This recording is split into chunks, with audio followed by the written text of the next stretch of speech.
So, part two, because my storage ran out on my phone. Do you know what? I really, really believe that sometimes we end up in places that we maybe didn't imagine ourselves, or we maybe feel, oh, how did I get here? What am I doing here? What's gone wrong, if you like? But it can so become a stepping stone and such an important part of the journey. And you know, I have gone through stages of feeling like I've gone backwards, and it just seems to be constant struggle. But when we consciously retrain our minds and find that determination not to give up, and to see the positives in every experience, to see what we've learned and to take what we've learned, and to turn it into the steps before us to move forward in the direction of what we want, even if it's the tiniest step, even if it's just getting clear about what you want. And that's one of the things about the boat is such a place of clarity. You're just so close to nature, you're close to the elements, the fire, water, earth, air.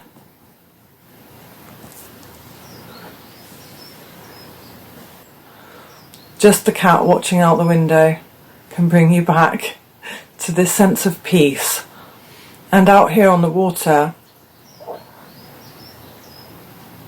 there's something really wonderful just about being closer to nature. So, although for me this is that stepping stone, it is a chapter, it is something that we've done to get financially fit and to get into a better position for ourselves, you have to turn it into something empowering. Well, that's what I have to do anyway. And I feel like I have to make it an adventure, and I have to go see and go explore and make it this great opportunity to step with real purpose and meaning and into the future within the now. Does this sound really it's like there's no point in crafting a future in your mind if you're not fully in the now, because if you're not fully in the now and you haven't taken all the wisdom and you're not connected to your now, the future that you're building in your mind could be misaligned, right? Just getting clear on what we want can be the biggest step towards it. And to get clear, I feel like really get really close to the whispers of the soul, and just step slightly away from that. I suppose you would call it the ego, the fear, the part that wants to hold you back, or the part that's making you doubt your worth. And so I just feel the clearest when I'm out in nature, or when something's really fresh and new, and there's something about that. I don't know about you as photographers. Is there something about being somewhere where you're seeing for the first time that's so refreshing, and it gives you that real lift? And when you're lifted, I feel like you're lifted above the stress, above physical pain even. Things become so much clearer. They just get so clear. And you can build on that clarity each day to know what really you want for your future. I've really been starting the day with gratitude at the moment as well, and just being so grateful for the space that we've made. We've created this lovely space, and you know, it's hard leaving people behind. It really is.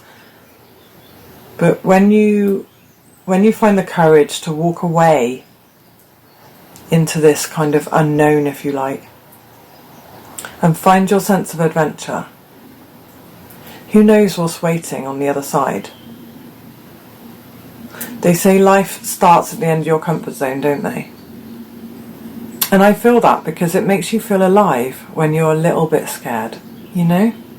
Is there anything that you would like to do, or you would have liked to have done, and maybe you think it's too late, or if only you had a partner to do it with, or if only you had the funds to do it, or whatever it is? Being really honest with yourself. Is there something that you deep down would love to do, but you just have written it off because you just don't see the how? Like, I'm going to be honest now. One of the things for me is I always, my dad reminded me of it yesterday. He sent me a photo of a praying mantis, and I just remembered again, as I've been reminded a lot of it recently, how much I wanted to go into wildlife photography. When I first actually started out as a photographer, it's what I wanted to do. I wanted to be a wildlife photographer, right? And obviously I just started along the way. Just anything in photography would be great. As long as it was photography, that's what I wanted to do, but I just couldn't see how. I mean, I remember when I was at school going to get a National Geographic and looking at the back, you know, in the back at all the adverts and seeing if there was anything. I remember doing that. And I had planned to go to university. I got accepted into university, but I really wanted my own space. I didn't want to live with other students. You know, I quite value my own personal space, which is the thing that stopped me going to university and studying photography there. So I went out into the world getting photography jobs and creating my own income with you know, as a freelance photographer. And I just let go of that kind of one of my dreams, being wildlife photography.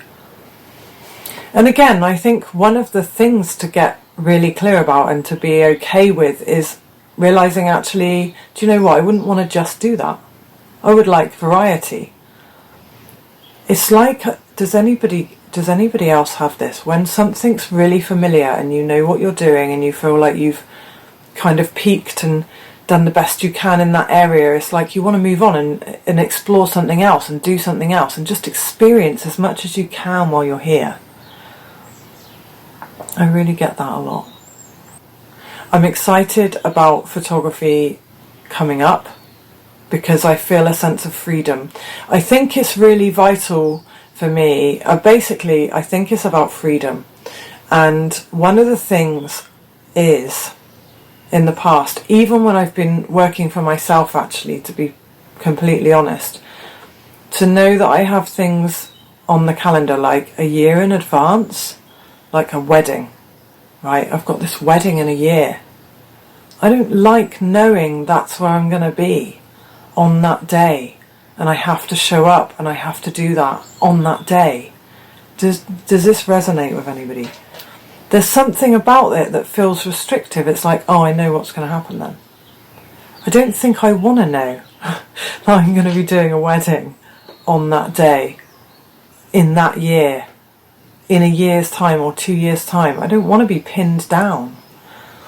With this setting sail thing on the boat, it's like we're heading into the unknown. And yes, that is scary in a different way. Scary, not in a trapped way. It's still scary, but it's got that sense of anything could happen. And I think I really value that in my life. Like that element of surprise, the variety, the spur of the moment energy thing.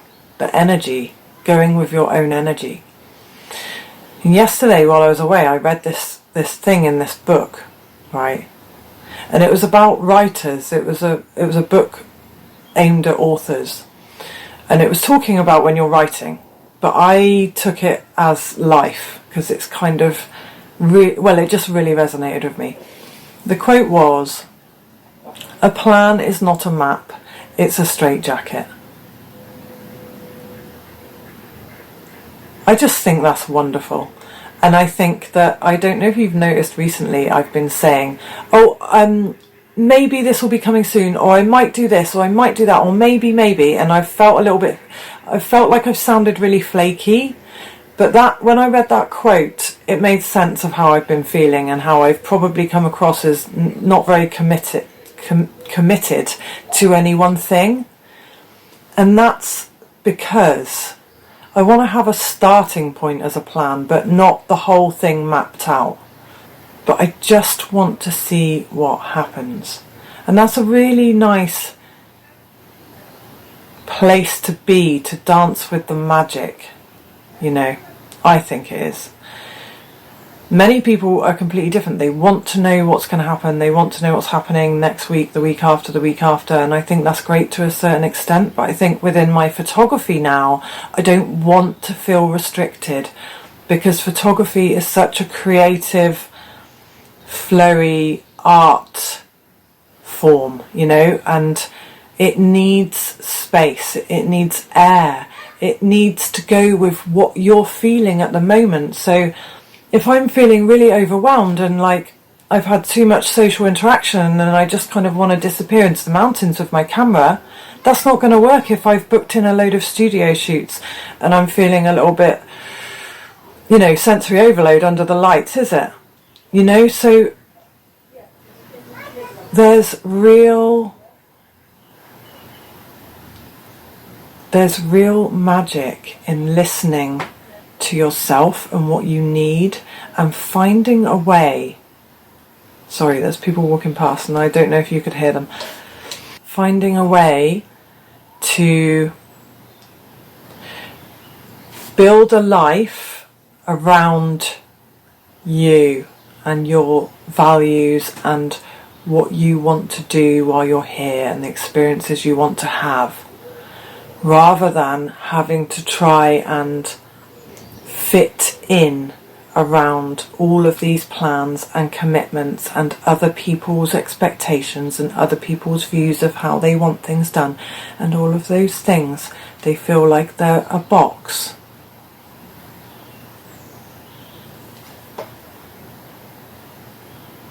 What does freedom mean to you? Is freedom in the routine? Is your freedom in the routine of knowing what's coming and having that certain amount of income coming in every month? Is that your freedom? Or is freedom setting sail because that's where you're at the moment? Later on, my freedom might be in the other thing. I'm gibbering now. I'm going. What's freedom to you right now because of how you're feeling and where you are right now? Thank you for being with me. I'll see you soon.